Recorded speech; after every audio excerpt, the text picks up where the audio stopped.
Halo, selamat pagi kelas 12. Lama sekali saya tidak jumpa. Semoga saya semakin sehat dan segera bisa Google Meet dengan Anda. Ya, hari ini jauh lebih baik sehingga saya mencoba untuk rekaman. Materinya adalah pewarisan sifat. Nanti ada beberapa latihan yang menyertai ini sambil Anda siapkan alat tulisnya ya. Pewarisan sifat. Ini nanti disertai dengan hukum Mendel karena Bapak genetika atau Bapak pewarisan sifat ini adalah Mendel. Dia adalah orang yang sangat berjasa menemukan bagaimana hal ini bisa dihitung secara matematik. Ini gambar kacang ercis. Kacang ercis pasti pernah lihat ya.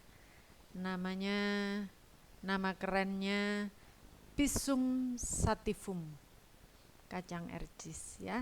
Ini yang dipakai oleh Gregor Mendel untuk membuktikan bahwa pewarisan sifat itu bisa dihitung.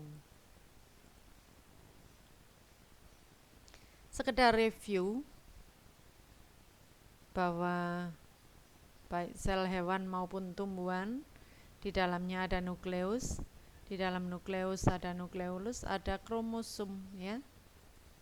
Nah, nih ada kromosom. Ini kalau kromosom. Di dalam kromosom itu ada DNA. Nah, ada gen, ada DNA. Inilah nanti yang membawa sifat yang mau diturunkan dari induk pada keturunannya.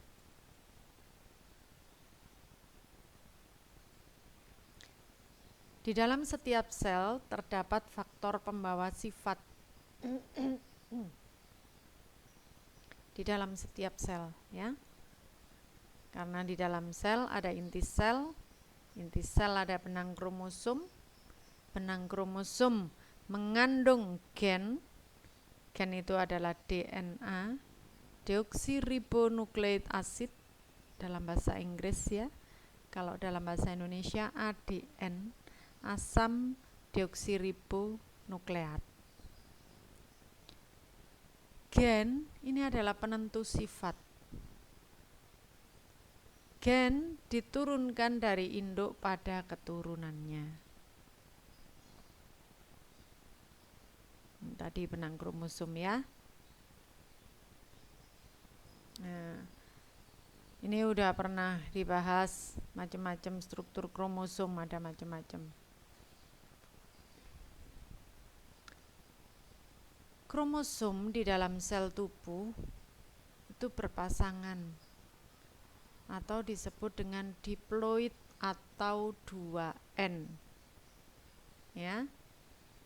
Pasangannya atau alelanya ya nyebutnya diploid. Sedangkan kromosom homolog itu kromosom yang bentuk dan fungsi komposisinya sama. Ya. Itu namanya kromosom homolog.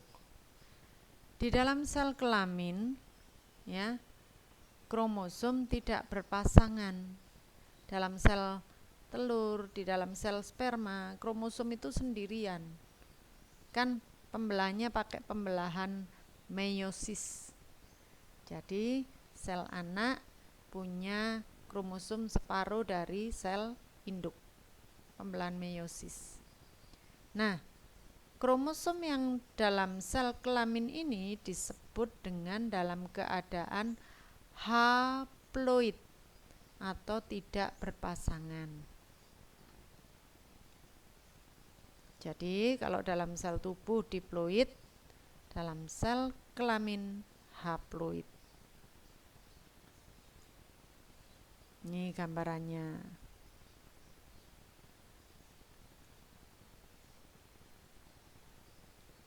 Ini kemarin sudah ya. Nah,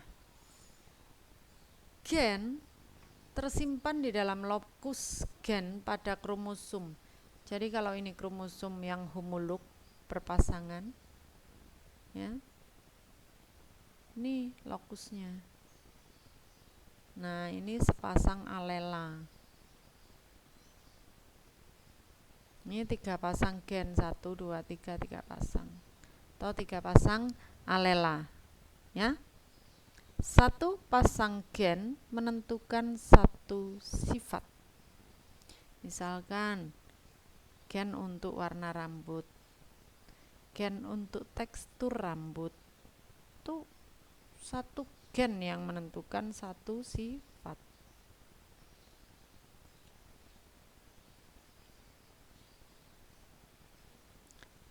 Nah, Gregor Mendel punya peranan dengan percobaannya dengan kacang ercis. Akhirnya dia menghasilkan hukum Mendel.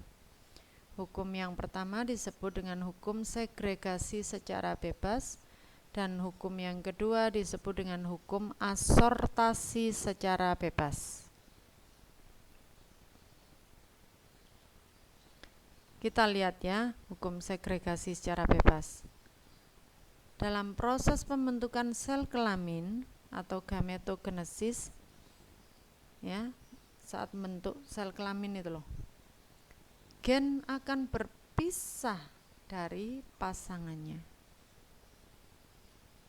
Tadinya kan berpasang-pasangan.